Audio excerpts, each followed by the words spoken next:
m'appelle Andréane Dufour-Bouchard, je suis nutritionniste et chef de projet pour l'organisme d'expertise sur l'image corporelle Équilibre. Bienvenue à ce 10e épisode du balado Au-delà du miroir, réflexion sur l'image corporelle. Aujourd'hui, on va parler de diversité corporelle. Comment faire pour la normaliser, la valoriser et comment tout le monde peut y contribuer à sa façon. La diversité corporelle est encore trop peu représentée dans les médias, dans les secteurs de la mode, de la publicité, des arts ou encore sur les réseaux sociaux. Le fait que la minceur soit encore surreprésentée et très valorisée, ça entretient la pression de se conformer à ces standards irréalistes-là de la société et ça peut amener les gens à adopter des comportements de contrôle du poids malsains ou affecter négativement leur estime. Selon un sondage léger pour le compte d'Équilibre mené auprès de 1803 Québécois et Québécoises âgés de 14 ans et plus en 2023, 76 % sont d'accord avec le fait que les standards de beauté véhiculés dans les médias et sur les réseaux sociaux sont irréalistes, mais 41 % ressentent de la pression pour ressembler à ces standards et 21 % affirment que les standards de beauté les font douter de leur valeur comme personne. Heureusement, on observe de plus en plus d'initiatives qui abordent, représentent et valorisent la diversité corporelle. On avait envie de vous en présenter quelques-unes aujourd'hui pour souligner leur travail et aussi pour vous inspirer et vous donner envie de contribuer au mouvement à votre façon. Elles sont d'ailleurs finalistes du prix Équilibre 2024, un prix remis par Équilibre pour mettre en lumière et féliciter les initiatives qui valorisent la diversité corporelle. Ça me fait vraiment plaisir de vous présenter les 5 personnes derrière ces initiatives aujourd'hui. Alors, Édith Bernier, autrice du livre « Grandir sans grossophobie », paru aux éditions Très Carré.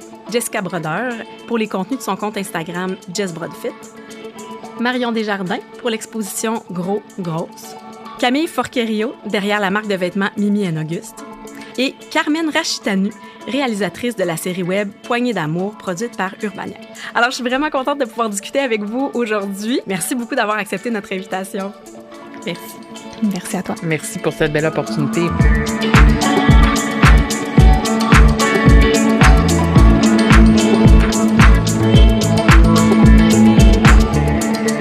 Alors, j'aimerais ça d'abord qu'on parle un peu plus de vos initiatives et de ce qui vous a motivé à les mettre en œuvre.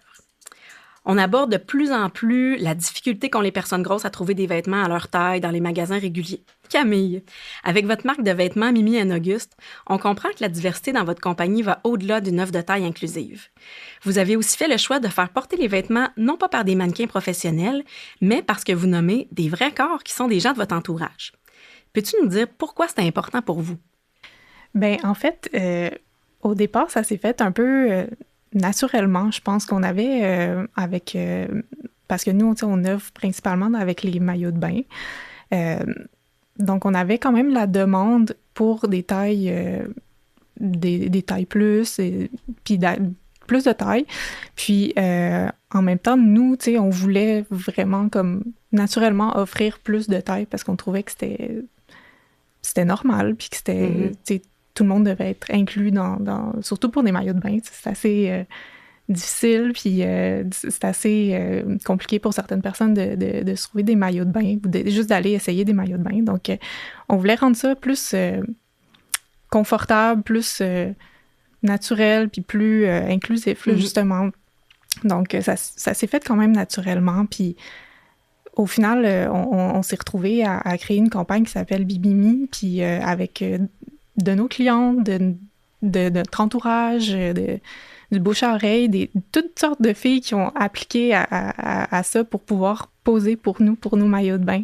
Donc, on s'est retrouvés avec une super bande de données de filles de toutes les tailles, dans le fond, puis c'est avec ça qu'on a commencé à utiliser justement des filles de tout genre pour poser pour nos maillots de bain, puis que ça se retrouve sur notre site web, sur les visuels, sur nos réseaux sociaux, etc. Donc, ça s'est fait un peu naturellement, comme ça. Mais c'est super intéressant, surtout des mannequins qui sont des vraies personnes. On dirait que ça aide aussi à se sentir reconnu, à avoir les petits défauts naturels, puis à normaliser un peu tout ça aussi. Exactement. Tu sais, c'est pas nécessairement non plus une question de taille, c'est aussi, tu sais, une question tu sais, des mamans qui ont des vergetures au niveau du ventre, des personnes qui ont des boutons sur le corps ou qui ont, tu sais, de montrer un peu tout ça. On trouvait vraiment que c'était quelque chose d'important, en fait, à faire. Oui, pour décomplexer les gens, parce que c'est juste normal, en fait. Hein? Exactement, oui. Et on parle aussi de l'importance de valoriser, évidemment, tous les corps. Marion t'a mis sur pied une exposition dans laquelle tu as non seulement mis en lumière la beauté de personnes grosses, mais tu as aussi voulu parler de la stigmatisation à l'égard du poids et de ses impacts. Qu'est-ce qui t'a donné l'envie de démarrer un projet comme ça? Ouais, en fait, je dirais que c'était vraiment naturel. Puis aussi un désir de comme rester dans, si on veut, dans mes valeurs. Puis ce que je pouvais pas vraiment faire avec mon métier de photographe là, à temps plein. On dirait que ça arrive tellement pas souvent que je peux représenter des gens de diversité, ce que je trouve vraiment comme dommage, là. Fait que ouais, on dirait que c'est vraiment venu de ça. Moi, je suis aussi du milieu de la mode. Puis je trouvais justement que le milieu de la mode me représentait pas, donc j'ai comme quitté ce milieu-là. Puis j'ai voulu justement représenter des personnes grosses, puis faire un projet avec ça, puis le montrer le plus possible, parce que plus qu'on voit des photos de personnes grosses, plus qu'on les accepte comme... Ouais. Fait que c'est vraiment comme ça que l'idée est venue. C'est vraiment une belle exposition. Les photos sont magnifiques aussi. Merci. Et les sujets. Oui. Édith, tu travailles depuis longtemps à faire de l'éducation et de la sensibilisation sur la grossophobie, entre autres avec ton site internet grossophobie.ca, ton livre Grosse et puis et tes conférences dans les écoles. Ton dernier livre, Grandir sans grossophobie, s'adresse davantage aux parents, aux intervenants et professionnels de la santé qui gravitent autour des jeunes. Pourquoi est-ce que c'était important pour toi de cibler davantage ce public-là? Bien, c'était un petit peu la suite logique des choses, en fait, après Grosse et puis, parce que il y a beaucoup de parents qui me rencontraient, ou des profs dans les écoles, qui me disaient, ouais, mais comment qu'on démarre tout ça? Comment on les prend à la source, les jeunes? Comment on peut commencer à s'assurer de créer des environnements qui sont sains au niveau de l'image corporelle pour les jeunes? Et donc, c'est pour ça que je me suis dit, OK, il faut qu'on recule d'une coche. Il faut qu'on commence, il faut qu'on les prenne au berceau. Et littéralement au berceau. Et même, je commence à parler de grossophobie, même au niveau dans le livre de la maternité. Donc, quand les femmes sont encore enceintes avant même qu'elles accouchent, de tous les défis que ça représente. Et c'est de là, en fait, vraiment que ça vient des adultes qui savent justement que je donne des conférences dans les écoles, puis qui disent, OK, nous, comment on peut continuer ça à la maison? Comment on peut poursuivre ces efforts-là à la maison? Comment on peut créer des environnements sains, que ce soit dans le sport que nos jeunes pratiquent, dans les activités, les différentes activités que les enfants pratiquent, pour s'assurer que tout ce qu'on essaie de mettre aussi en place à la maison, tout ce qu'ils essayent de mettre en place dans les écoles quand il y a des initiatives à ce niveau-là, continue et fasse que tous les milieux ou le maximum de milieux possibles que les jeunes fréquentent soient justement empreints de respect au niveau de la diversité corporelle et ils soient exempts de grossophobie. Que le message soit cohérent partout, finalement. Oui, bien, c'est ça, pour que le même message se suive d'un endroit à l'autre, que les règles de respect, que les règles d'ouverture par rapport au corps, par rapport à la différence, demeurent à peu près les mêmes. Il peut y avoir des petites variations, mais en général, je pense qu'il n'y a pas 10 000 façons d'exprimer la tolérance puis le respect de l'autre. Bien, merci pour cette initiative-là et des fois de prendre conscience de l'influence qu'on peut avoir sans s'en rendre compte des fois ou notre rôle, bien, ça peut aider justement à poser certains gestes ou des fois retenir certains commentaires qui sortent un peu naturellement par réflexe dans la société. Carmen, tu as réalisé la série Poignée d'amour produite par Urbania. Les 5 épisodes ont pour but de normaliser les corps gros et de sensibiliser les gens aux conséquences de la stigmatisation à l'égard du poids, particulièrement à l'adolescence. Peux-tu nous dire qu'est-ce qui t'a motivé à vouloir produire une série sur ce sujet et pourquoi c'était important pour toi de contribuer à l'acceptation de la diversité corporelle chez les jeunes? Ben, en fait, j'ai choisi ce sujet-là parce que moi-même, je suis grosse depuis ma naissance. J'ai grandi grosse, puis je me voyais pas dans aucun média, dans aucune émission, dans aucun magazine cool de ce monde. Puis je voulais contribuer à ça, tu sais, créer un peu une série que moi, j'aurais aimé avoir quand j'étais jeune. Puis je travaillais chez Urbania à l'époque. J'avais eu l'idée depuis longtemps dans ma tête qu'on essayait de la faire produire à l'externe, puis depuis des années, puis ça fonctionnait pas parce que c'est pas... tous les grands distributeurs qui veulent faire des séries sur la grossophobie.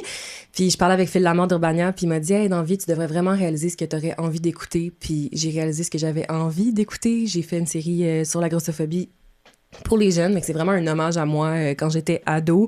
Tu sais, c'est recréé dans une chambre d'ado qui ressemblait un peu à la mienne. C'est porté par une jeune qui s'appelle Rosalie Moreau, qui s'affirme comme une personne grosse, qui se sent bien dans son corps. Puis les sujets, ben c'est vraiment des sujets dont j'aurais aimé avoir les réponses. Tu sais, on parle de c'est quoi la grossophobie, c'est un mot que j'ai entendu très tard dans ma vie. On parle de l'intimité quand on est un corps gros. On parle de comment ça se passe pour les hommes, comment on peut être un allié pour tous les gens qui ont des amis qui disent encore des choses qui sont comme indiscrètes.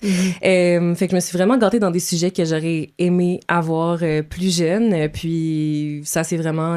c'était super spécial, les tournages, parce que j'étais toute seule avec les personnes. Fait que c'était vraiment des conversations entre personnes grosses, super intimes. Puis c'est ça. Donc, c'était... Le désir, c'était, oui, pour les jeunes, mais c'est grand public, dans le sens que ça peut autant aider quelqu'un qui est une personne grosse qui entend jamais quelqu'un d'autre penser comme elle, autant que ça peut être pour quelqu'un qui sait pas que je peux pas aller magasiner dans un centre d'achat puis trouver quelque chose qui me fait, là. Donc, c'est vraiment dédié à tous. Pour ouvrir un petit peu les yeux sur des éléments qu'on vit pas nécessairement quand on a un corps qui est un peu plus dans les standards, entre guillemets. Vraiment intéressant. Jessica, t'es connue sous le nom de Jess Broadfit sur ton compte Instagram, où t'encourages les gens à remettre en question le modèle unique de beauté, à accepter leur corps comme il est et à bouger pour le plaisir et les bienfaits que ça procure plutôt que pour des raisons esthétiques uniquement. Qu'est-ce qui t'a poussé à vouloir parler d'acceptation de la diversité corporelle sur ton compte Instagram? Ça a surtout débuté quand j'ai commencé mon rétablissement de troubles alimentaires.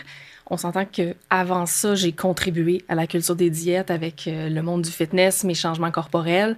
Puis, dans mon rétablissement, de dire haut et fort, j'ai des troubles alimentaires, puis je veux m'en sortir.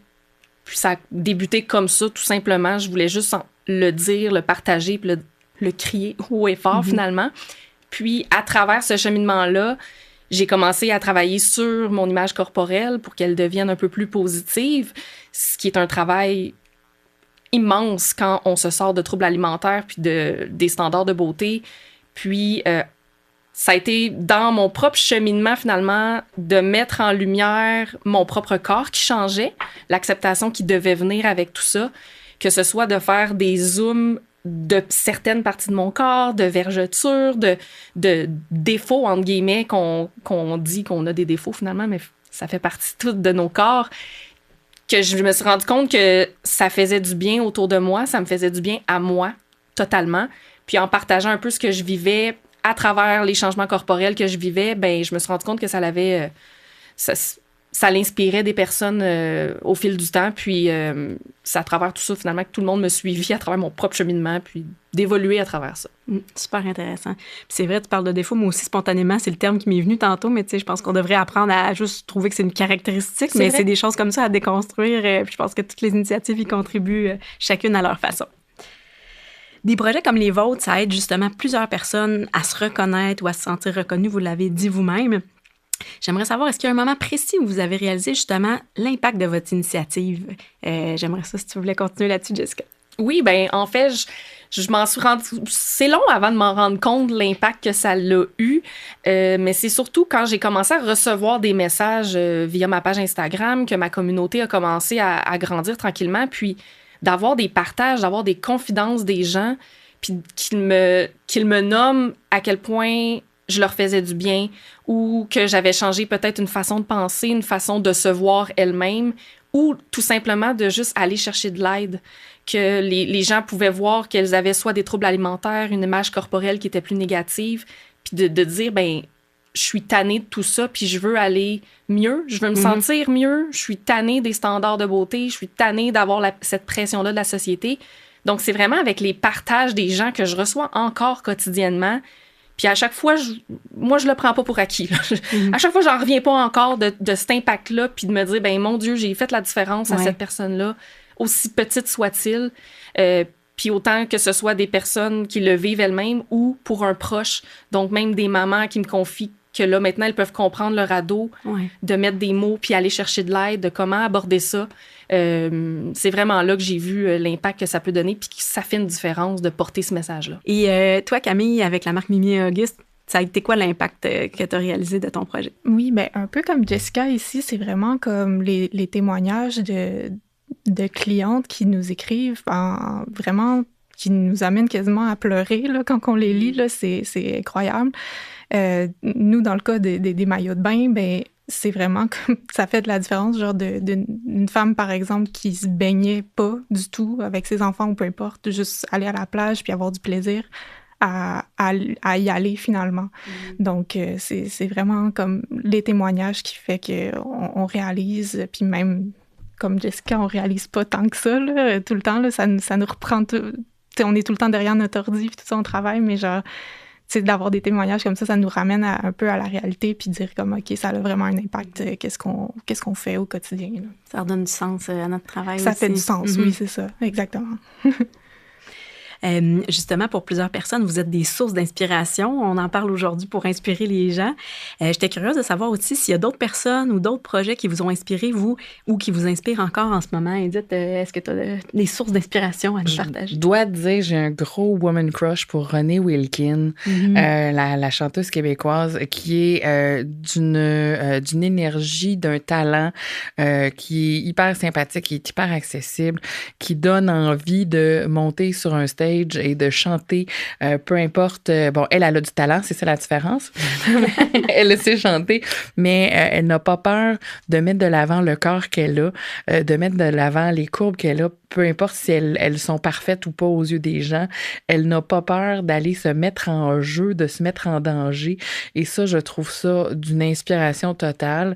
J'aime beaucoup, beaucoup, beaucoup aussi Guylaine Gay. Comment ne pas aimer Guylaine, qui est d'un courage, autant au niveau de toutes ses activités par rapport à l'autisme de ses fils, mais aussi par rapport à toutes ses activités sur l'acceptation corporelle, surtout chez des femmes qui sont un petit peu plus vieilles, qui ont vécu pendant encore plus longtemps que chez les plus jeunes cette pression-là de devoir rester mince, de devoir retourner à ton corps pré-accouchement, de devoir retourner à la grosseur que tu avais dans ta robe de mariée, des choses comme ça. Donc, moi, c'est vraiment les deux personnes qui me parlent, il y en a plein d'autres, mais je veux dire, que ce soit aux États-Unis ou ailleurs en Europe, mais je dirais qu'ici, au Québec, garder un œil ouvert pour Renée Wilkin et Guylaine Gay, ce sont deux excellentes représentantes de la cause.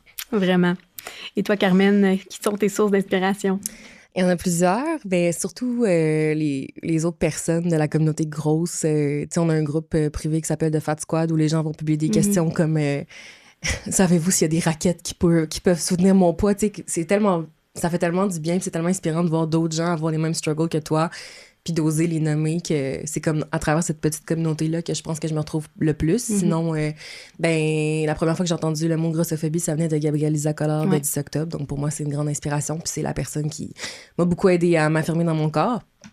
Puis sinon, dans Poignée d'amour, la série, tout le casting, c'est les gens que j'ai suivis sur les réseaux sociaux qui sont très connus ou moins, mais c'était des gens que je voyais dans mon feed, puis c'est vraiment grâce à eux que j'ai comme appris à m'aimer parce que je les voyais avoir un regard doux sur leur corps. Fait que c'est tous les gens qui sont dans la série, comme Vanessa Duchel, Nadia Troche-Montagne, Emmanuel Larousse ici, c'est tous des gens que je voyais dans mon feed, puis c'est tellement important de continuer à faire ce contenu-là pour aider les autres à avoir un regard doux sur leur corps, que c'est eux qui m'ont inspirée principalement. Vraiment. C'est important ce rôle-là de modèle. Plus on voit des gens qui sont bien, plus c'est inspirant pour d'autres aussi, puis plus c'est accepté par les autres qui vivent pas ces considérations-là, mais qui voient aussi que c'est normal d'être bien dans notre peau, peu importe le type de corps. Là. Et maintenant, ça ne doit pas être toujours évident de savoir par où commencer, justement, quand on veut se lancer dans un nouveau projet. Des fois, ça peut faire peur aussi, même si c'est motivant en même temps. Marion, toi, qu'est-ce que tu dirais à quelqu'un qui a un projet en tête pour valoriser la diversité corporelle, mais qui hésiterait à se lancer? Je dirais en fait que je vois juste pas pourquoi hésiter. Il n'y a rien qui peut être négatif là-dedans. C'est juste du positif qu'il y a à retirer là, de cette expérience-là. C'est sûr que je dirais de vraiment s'informer là, sur le sujet avant de se lancer. Admettons que, comme moi, je suis une personne grosse, fait que je connaissais le sujet des personnes grosses et qui retouche à ça. Mais, fait que je dirais de se lancer, mais de vraiment s'informer puis de rencontrer aussi des gens qui sont de ces personnes marginalisées-là, puis de vraiment, ça serait vraiment ça surtout. Mais de vraiment pas hésiter, là, en fait, là. Ouais. Mais de ne pas présumer, parce que des fois, on a des angles morts qu'on ne réalise pas, d'où l'importance, justement, de consulter les gens qui vivent la situation qu'on veut aborder. Exactement, oui, c'est ça. Merci pour vos conseils. Justement, quand on regarde les initiatives qui se multiplient dans différents milieux pour valoriser la diversité corporelle, c'est encourageant, ça montre que c'est de plus en plus important. Mais en même temps, la norme, ça reste encore la minceur qui est très surreprésentée. Il y a du travail à faire. J'aimerais savoir un peu, selon vous, qu'est-ce qui peut être fait dans différents secteurs, justement, pour essayer de continuer à faire avancer les choses et pour que la diversité corporelle devienne normale, finalement. Donc, Camille, dans le secteur de la mode, des vêtements, qu'est-ce que tu dirais, toi? Oui, je pense que, tu sais, c'est sûr, la mode, il y a encore beaucoup de travail à faire, là. C'est quelque chose. Je pense que, tu sais, il y a un travail à faire au niveau de... En tout cas, moi, ma vision de ça, tu sais, d'avoir, par exemple, une section de taille dite standard, puis une section de taille plus. Nous, dans le fond, ce qu'on a fait, c'est vraiment comme ramener tout ça ensemble, puis dire que, comme, ben, ça, c'est les tailles qu'on a, puis il n'y a pas de section de taille plus, c'est pas parce que t'es une taille plus qu'il faut que t'ailles dans cette section-là, dans ton petit coin pour magasiner, tu sais. Fait que, dans le fond, je pense qu'à ce niveau-là, je pense qu'il y a beaucoup de boutiques qui soit y offrent juste pas un grand éventail de taille ou c'est vraiment comme une petite section restreinte avec quelques modèles de vêtements. Il n'y a pas beaucoup de choix, en fait. C'est surtout ça, là, je pense, le problème. Puis je pense que c'est ça. Oh my God, il y a tellement de travail à faire que c'est dur de pointer le doigt sur quelque chose en particulier, mais je pense que ça, principalement, ça serait comme mon point principalement. Mm-hmm. Merci. Et Carmen, dans le secteur des médias, qu'est-ce qu'il y aurait à faire? Je m'excuse à l'avance. C'est dur d'être succinct, hein?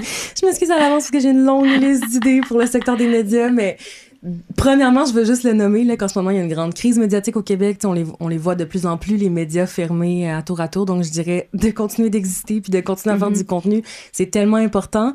Puis ensuite, ben, de faire du contenu avec la diversité corporelle parce qu'il y en a pas assez. Puis de vouloir le faire, tu sais, de pas attendre que quelqu'un vienne à nous, viennent à des médias pour faire des projets. Tu sais, comme moi, mon projet, il est pas arrivé sur un plateau d'argent. J'ai pendant longtemps essayé de le faire produire, pendant longtemps essayé de trouver des idées. Finalement, Urbania m'a donné une carte blanche, mais tu sais, on l'a fait avec beaucoup de travail, puis fait que c'est pour les grands médias qui peuvent se le permettre, tu sais, de aller chercher ces initiatives-là, pas attendre qu'ils arrivent vers nous.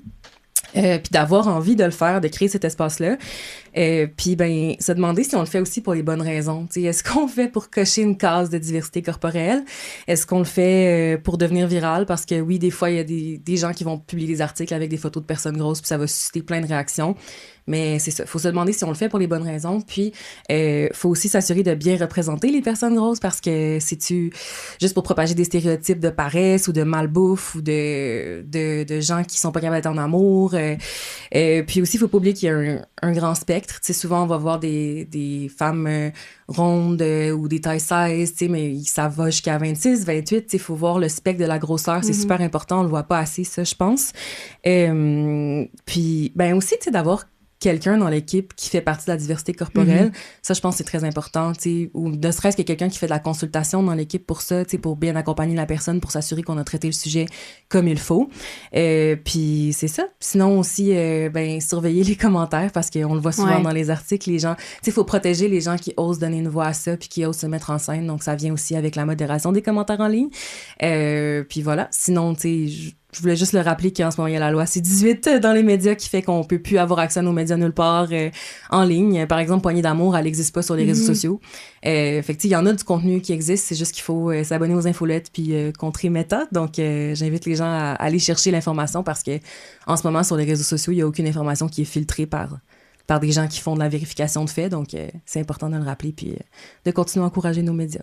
Merci, très bon conseil. Puis moi, j'aurais envie de rajouter des fois, quand il y a des entrevues sur des sujets liés avec la grossophobie, des fois, le choix d'image qui est associé à l'article est pas toujours en cohérence avec le contenu de l'article non plus. Des fois, c'est pas nécessairement les mêmes personnes qui choisissent les images, mais d'essayer de penser aussi, de sensibiliser nos collègues qui sont peut-être moins avec le choix des images. Là, c'est quelque chose aussi en tout cas, qu'on remarque souvent et qui est souvent aussi conseillé pour s'améliorer à ce niveau-là. Marion, dans le secteur des arts, qu'est-ce que tu aurais à nous suggérer, toi? Oui, ben en fait, je trouve que dans le domaine des arts, il n'y a vraiment pas de représentation tant que ça là, de personnes grosses. Fait que je dirais vraiment de valoriser ce qui est fait. Mais en fait, on dirait que je sais pas comment c'est possible d'aider à ça. En même temps, tu sais, comme mon exposition elle a eu une bonne couverture médiatique, puis ça, je suis super contente de ça. J'espère juste que ça continue et qu'il y ait vraiment... il y avait Evergone qui était au MNBAC là, à Québec là, dernièrement, qui présente aussi des corps très variés. Donc, tu sais, vraiment de valoriser ce qui est fait de ces initiatives-là. Mais moi, je dirais qu'il n'y en a tellement pas beaucoup. Autant sur des artistes, personnes grosses, il n'y en a pas beaucoup. On dirait qu'on n'ose pas vraiment se mettre de l'avant. Donc, je dirais ouais. C'est vraiment... c'est vraiment dur comme amélioration, je trouve. Mm-hmm. Puis peut-être dans les autres milieux artistiques comme au théâtre ou autre, d'avoir à cœur aussi de représenter une certaine diversité corporelle davantage aussi dans ces milieux-là, j'imagine. Hein? Oui, on dirait qu'on fait de plus attention à ce qu'il y ait plusieurs origines, plusieurs âges, en fait, dans les comédiens, tout ça, mais on dirait que côté diversité corporelle, c'est vraiment pas quelque chose qui est très important en ce moment-là. Ou même dans les artistes musiciens et tout ça. Là. Ouais. Merci pour ces inspirations. Et toi, Edith, dans le secteur de l'éducation, à quoi on devrait s'attaquer? À l'attaque. Donc, je pense qu'il y a quand même déjà des efforts qui sont faits au niveau de l'éducation primaire, secondaire. Dans les codes de vie des écoles, de plus en plus, on inclut que, le harcèlement, peu importe les raisons, que l'intimidation, peu importe les raisons, c'est non. Et que ce soit pour la grosseur, que ce soit pour la couleur de la peau, que ce soit pour la grandeur, la couleur des cheveux, le statut d'handicap, peu importe. Ça, c'est une bonne nouvelle. Mais je pense que c'est quand on est rendu dans l'éducation plus loin, par exemple, dans l'éducation postsecondaire, dans l'éducation des médecins aussi. Je pense qu'il y a beaucoup de chemin à faire parce que dans les cohortes de médecins actuels, ces futurs médecins-là qui vont traiter notamment des personnes grosses, très, très peu ont eu une formation réelle, ont eu une formation active et récente et sensible sur la situation des personnes grosses. Même chose pour les professeurs d'éducation physique, par exemple. Donc, je pense qu'il y a beaucoup d'éducation, mais pas nécessairement au niveau les plus bas à faire. Je pense que les jeunes sont déjà sensibles. Ils commencent à être sensibilisés de plus en plus, entre autres à cause de des projets qui sensibilisent les jeunes comme celui de Carmen, mais et comme les réseaux sociaux et comme, ce qu'on voit un peu partout. Mais là, c'est chez les plus vieux qu'il faut faire la job, je pense, où ce qu'il faut aller. Puis chez les plus vieux qui peuvent avoir des effets incroyables sur la vie des gens. Donc, beaucoup d'éducation à faire encore, collaboration avec les universités, la formation continue, je pense que c'est une bonne chez piste. toutes les professions reliées de près ou de loin au poids ou à la santé, à tous les niveaux académiques. Absolument. Puis on a 2 épisodes de balado qui abordent justement tout le lien entre la santé, les habitudes de vie, le poids. Il y a beaucoup de croyances à déconstruire, puis de simplification. C'est souvent beaucoup plus nuancé et complexe que des fois ce qu'on entend. Donc, effectivement, ça vaut la peine de se re-questionner sur ces éléments-là et de faire plus de formation continue. Et toi, Jessica, sur les réseaux sociaux, qu'est-ce qu'on peut faire? C'est sûr que les réseaux sociaux, ça va sur tous les domaines. Je pense que ça vient chercher tous les domaines qu'on vient de partager. Donc, moi, j'appuie toutes celles qui viennent de prendre parole. Mais je pense que c'est surtout... On mesure jamais l'impact qu'on peut avoir, aussi petit soit-il le nombre d'abonnés qu'on a, mais aussi grand la communauté d'une personne peut avoir, mais c'est d'inclure pour les bonnes raisons, de la diversité ou de donner parole à ces gens-là ou à des initiatives, d'être le bon allié si jamais on vit dans un corps qui est plus standardisé. Mais c'est d'un peu de démocratiser, de normaliser ce qui se passe, puis de partager le message, mais pour les bonnes raisons. De pas le faire, je prends une photo avec une personne grosse pour montrer que j'inclus tout le monde. Ça va au-delà de ça. Fait que je pense que c'est de prendre parole, de prendre parole en photo, en vidéo, puis de propager aussi, de partager ceux qui ont des initiatives parce que les réseaux sociaux, ça a une portée. Ça peut faire du bien à certaines personnes, puis on sait jamais qui au bout va le voir, puis que ça peut changer un peu pour dire je vais faire du cheminement personnel là-dessus ou je vais encourager une telle entreprise versus une autre, de tous les milieux, que ce soit dans le monde de la mode, des médias plus traditionnels, éducation. J'appuie vraiment tout le monde. Donc, je pense que c'est de le faire pour les bonnes raisons, de partager, puis d'y penser aussi, surtout. Puis que ça devienne quelque chose de systématique, qu'on fait pas juste une fois, mais qu'on intègre vraiment dans nos valeurs d'entreprise ou dans nos valeurs personnelles. Oui. On vient de parler de certains obstacles, justement, dans un peu tous les domaines là, de la valorisation de la diversité corporelle. C'est sûr que des initiatives comme les vôtres, ça contribue vraiment aussi à faire changer les choses. Il y a peut-être des gens en même temps qui se disent « Ouais, c'est peut-être pas à la portée de tout le monde d'écrire un livre ou de faire une série ou de faire différentes initiatives comme les vôtres. » Mais en même temps, tout le monde peut jouer un rôle, peu importe l'ampleur. Donc, j'aimerais ça que vous nous proposiez des petits gestes que tout le monde pourrait faire individuellement pour finalement en arriver à avoir une meilleure représentation de la diversité corporelle. Donc, avez-vous une action simple que tout le monde pourrait mettre de l'avant vraiment pour commencer aussi à faire des petits pas puis savoir par où commencer, même si c'est pas des grandes initiatives encore? bien, soutenir, quand c'est possible, financièrement, les initiatives, tu sais. Donc, si c'est s'abonner à quelque chose, si les gens ils ont des Patreon, des choses comme ça, si les gens ils ont un livre, là, je parle pour moi, mais d'acheter le livre, de s'abonner au Patreon, dans la mesure où c'est possible, évidemment, pour chacun. Mais ça, c'est déjà un début. Puis donner de la visibilité à ces projets-là. Vous l'avez aimé, le livre, parlez-en, puis parlez-en pas juste une fois. Parlez-en à quel point ça a changé votre vie. Vous avez aimé ce conte-là, dites-le. Dites pourquoi, dites qu'est-ce qui est bon. Il y a quelque chose qui vous énerve dans du contenu. Soyez constructif, faites du call-in, faites pas du call-out. Au lieu de juste pointer du doigt inexorablement, puis de dire toutes les critiques que vous avez à faire, essayez de prendre la personne à part. Souvent, la personne va être tellement plus réceptive, puis va être tellement reconnaissante qu'on ait pris le temps de lui parler individuellement. Parce que souvent, c'est fait de façon maladroite, mais sans nécessairement toujours des mauvaises intentions. Non, l'intention est rarement mauvaise, mais le résultat, des fois, peut être assez important. D'où l'importance d'en parler en privé pour recadrer les choses. Merci beaucoup, Edith.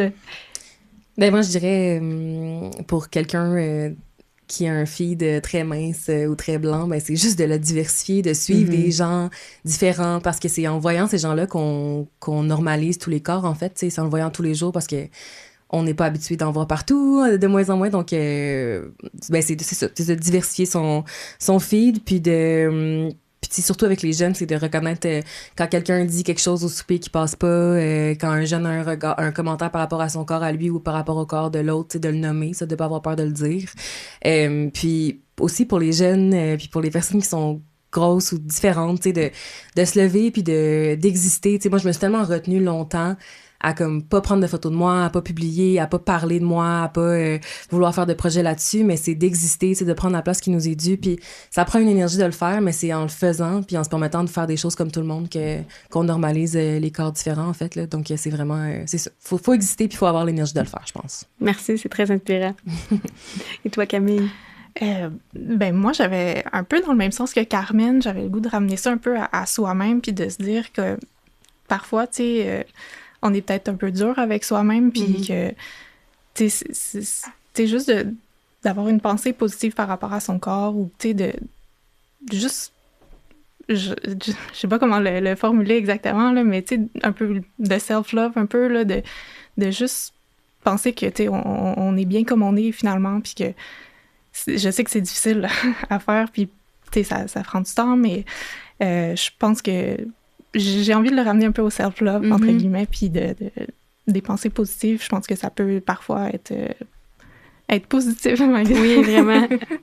Puis de même, des fois, réaliser qu'on a des pensées négatives. Des fois, c'est tellement un discours qui est intérieur, qui est intégré, internalisé, qu'on s'en rend même pas compte. Donc, de prendre une petite pause pour s'observer, voir comment on pourrait avoir une vision plus positive. Je trouve que c'est un conseil très pertinent.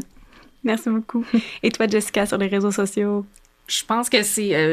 j'en ai un peu parlé, puis j'aborde vraiment avec les autres filles, mais c'est si nous, on n'est peut-être pas prêts à exposer de manière plus très visuelle certaines parties de notre corps. Tu sais, c'est pas tout le monde là, qui est à l'aise de le faire, mais je pense que c'est au pire d'encourager, de partager ceux qui le font, parce qu'il y en a qui ont l'énergie pour le faire. Donc, c'est de donner cette voix-là, de donner cette portée-là, même si tu as 50 abonnés, puis c'est 50 membres de ta famille, mais on sait jamais la portée que ça peut avoir. Puis plus les gens vont partager le contenu, plus les gens vont en parler, autant au travail que dans un souper de famille. Je pense que c'est là qu'on va être plus sensibilisés, même ceux qui veulent peut-être pas se sensibiliser ou s'informer, ben des fois, on sait jamais. À un moment donné, ça fait une petite graine qui va germer, puis on fait plus attention. Puis au quotidien, si on le ramène à soi, ben je pense déjà juste d'arrêter de faire des commentaires sur notre apparence physique, puis d'aller au-delà de ça. Déjà, d'arrêter de faire ces commentaires-là à soi-même, nécessairement, on va arrêter de le faire envers les autres, de dire bravo pour ta perte de poids.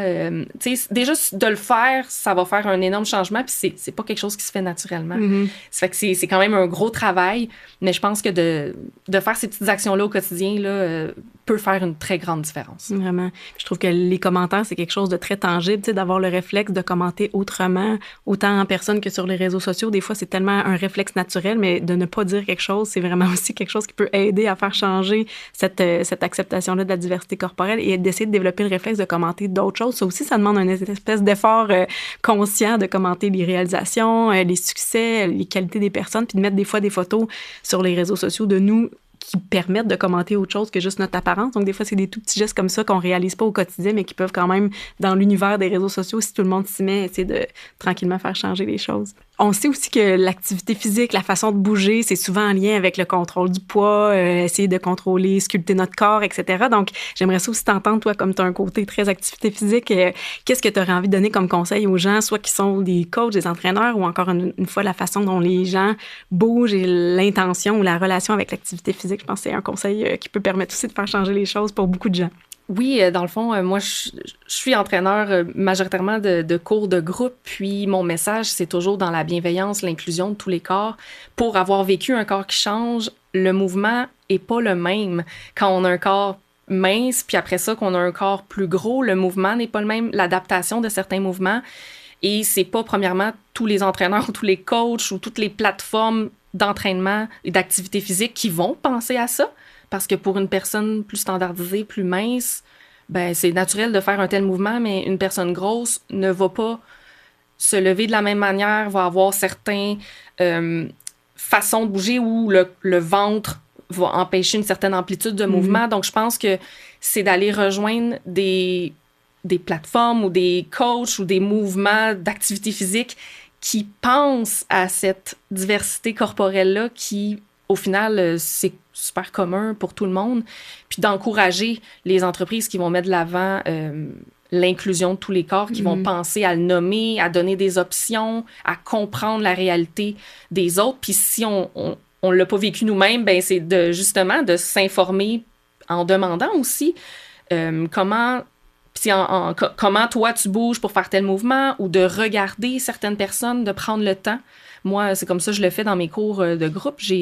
C'est des personnes en Zoom qui sont de tous les poids, tous les tailles, tous les âges. Puis en voyant, des fois, il y a des mouvements que même moi, j'ai pas pensé à donner une telle option. Puis là, je vois mes filles qui font des alternatives par eux-mêmes. Puis je suis comme, wow, c'est vrai, il y a telle option que vous pouvez faire si jamais. Donc, je pense que c'est de mettre de l'avant des initiatives comme ça, puis de penser pourquoi on veut bouger finalement au fond de nous-mêmes. Puis la motivation à faire l'activité physique va être beaucoup plus intéressante si c'est quelque chose qui nous fait du bien pour le long terme aussi que si c'est juste pour contrôler notre poids. Mais c'est difficile des fois de déconstruire cette association-là, mais je pense que ça vaut la peine de le faire. Oui, exact. Merci. Et toi, Marion, est-ce que tu aurais un conseil, une action que les gens peuvent faire au quotidien individuellement pour faire une meilleure représentation de la diversité corporelle? Ouais, ben un peu comme tout le monde, là, mais tu sais, vraiment de suivre des comptes de personnes grosses, mais aussi des comptes comme Équilibre là, qui partagent de l'information, puis vraiment de la partager aussi, donc pas juste de la lire puis de s'informer, mais vraiment de la partager pour qu'on comprenne plus là, c'est quoi la diversité corporelle, c'est quoi une personne grosse, c'est quoi les mythes sur le sujet, parce qu'il y en a tellement que je trouve ça super important de pas juste le partager, puis aussi justement là, comme dans des soupers, moi je me retiens plus maintenant pour expliquer des trucs à chaque fois que j'entends des choses abominables là, sur le sujet, de juste comme l'expliquer, puis c'est pas grave si les gens sont un peu choqués, mais tu sais au moins ils ont appris quelque chose sur le sujet, puis ils vont peut-être y penser la prochaine fois qu'ils vont en parler. Puis sinon, je dirais aussi vraiment de encourager les entreprises qui offrent de la diversité, même si on n'est pas une personne grosse, justement, si on choisit une entreprise qui, elle, va offrir des plus grandes tailles, comme Mimi et Amor, ben c'est vraiment bien pour eux, parce que justement, surtout dans le domaine de la mode, là, c'est tellement rare. Fait que, tu sais, c'est comme... Fait arrêtez d'encourager justement des entreprises qui vont, mettons, arrêter à du X large. Tu sais, c'est complètement ridicule, là, qui vont faire payer plus cher pour des grandes tailles, là. Ouais. Merci, c'est notre pouvoir d'allier aussi, peu importe la silhouette qu'on a, d'encourager ces entreprises-là. Alors, merci beaucoup pour les échanges d'aujourd'hui. C'était vraiment intéressant et j'espère que ça va avoir donné le goût à tout le monde de commencer à poser des gestes concrets parce qu'on retient qu'on peut tous et toutes faire une différence, même à petite échelle, pour contribuer au mouvement et encourager les initiatives qui valorisent la diversité corporelle. Je vous invite d'ailleurs à découvrir plus en détail les initiatives de nos invités en consultant les liens fournis dans la description de l'épisode. Si vous avez aimé les contenus abordés dans ce balado et que vous avez envie d'en apprendre plus sur tout ce qui touche à la relation avec le corps, la nourriture et l'activité physique, rendez-vous sur équilibre.ca et suivez-nous sur les réseaux sociaux Instagram et Facebook à Groupe Équilibre.